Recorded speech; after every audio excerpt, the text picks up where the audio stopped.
what a great film. A really important film as well, in that it's an infectious and incredible story, but an important story as well, because this is still going on. Yeah. No, it was actually something that when I came across it, I didn't know a huge amount about that story. I didn't know anything about Sam Childers. And so the more you study it, the more you go, is this really happening? Is this really happening today in our world? You read sometimes about the statistics, but they're just numbers. And then suddenly when you're faced with the reality of what even one child being captured, one child being forced to kill his parents, one child being blown in half, then you realize what those numbers mean. And the fact that it is still going on is, now that I know that I've lived that, it's hard to bear. Sam is an incredible man who kind of found himself again and found a cause, I guess, for his life in a way. And he went out to Sudan to set up this orphanage and stuff.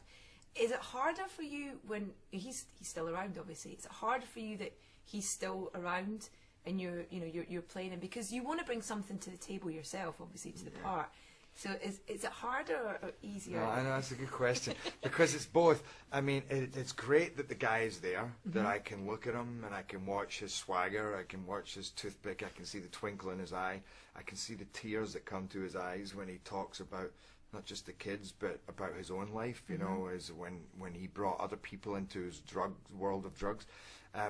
The Sam that you get to know, that you see how he looks at his wife, all of that, you know. And then there's the pressure of the fact that he's there to look at it as well, and to hope, by the way, because I'm not there to make him happy, is we weren't telling this story for him, you know, to hope that I won't be swayed by that. But there's still that secret part of you that wants him to like it, but you know, so it definitely has its pros and its cons. I'm sure he would be the first to admit he's a colourful character, and there's many facets to him. No, he's been great about it, by the way, because we didn't shy away from showing the Sam that could be a bully, the Sam that really let his family down as well, negligent. But we also show the heroic part of him, which is, you know, incredibly brave, determined soul who just found a purpose and went for it.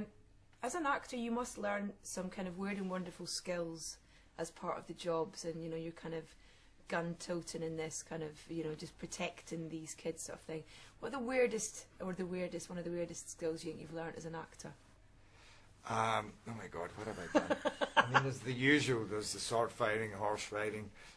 There's firing every kind of gun imaginable. With this, I was with the Michigan SWAT team.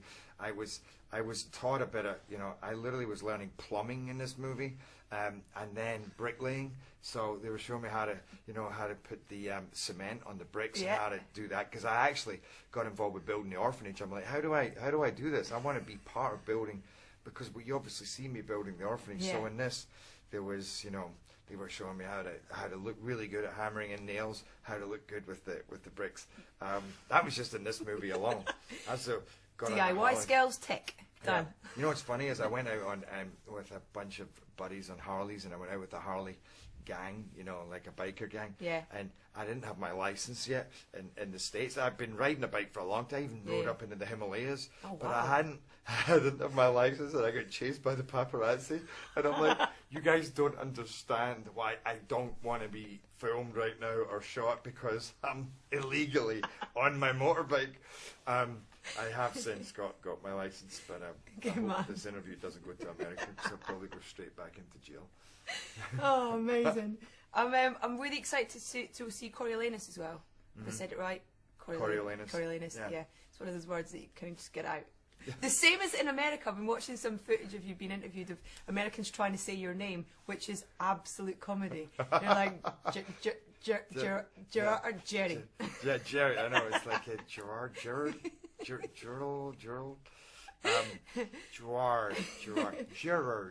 But Coriolanus is revisiting is it right? It was the first professional play that you did.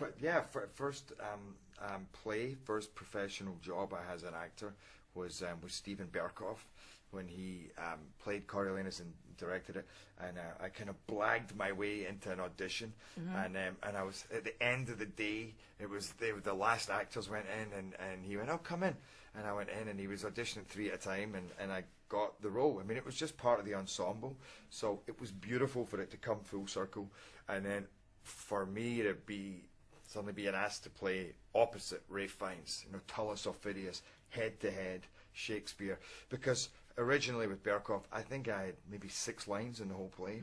Now I was diving into Shakespeare at the highest level with Vanessa Redgrave and Ralph Fiennes, and it was scary but exciting. I mean, I love that kind of stuff, It seems really important for you to keep the career, kind of lots of different types of plates spinning, so that you're not kind of, classed as a type of actor and stuff. Important for you to... Yeah, totally.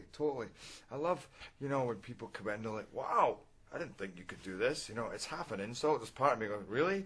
But there's another part of me who's like, well, yeah, that's what it's about. Yeah. It's never to rest on my laurels or kind of go, this is, I'll take this easy way. I'm not saying I won't go back and do romantic comedy or whatever. There's only so much you can do. But I do love the challenge. I love going into a job not knowing. Like when I went into that Shakespeare job, it's like, can I do this? I don't know. I can't, but that's so a good great... to challenge yourself. Yeah, it's a great motivator. Yeah. 2 things I'm going to ask you quickly before our time it runs out.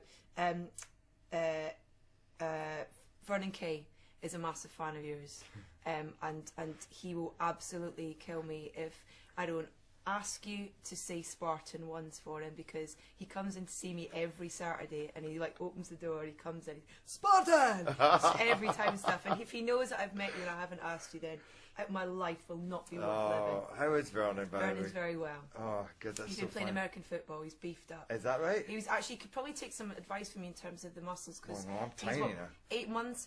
Tiny? You having a laugh?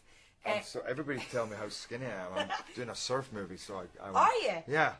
Can you surf already, or you learned? No, I learned for this film. I Wow. literally start in a few days. Brilliant. But Vernon, sorry, I don't want to get away from Vernon. That's fine. It's fine. We're over Vernon. I didn't say it's Spartan. What was I supposed to say? Spartan. Just that? Yeah. Shout it or just say it? Whatever you want to say it. Spartan! Ooh, it just gave God, somebody... it's terrifying. Yeah, Yeah, literally, cool. Emily has no ears left. Spartan. Jerry, so nice to see you. Thanks again. And Cheers. congratulations and good luck with this.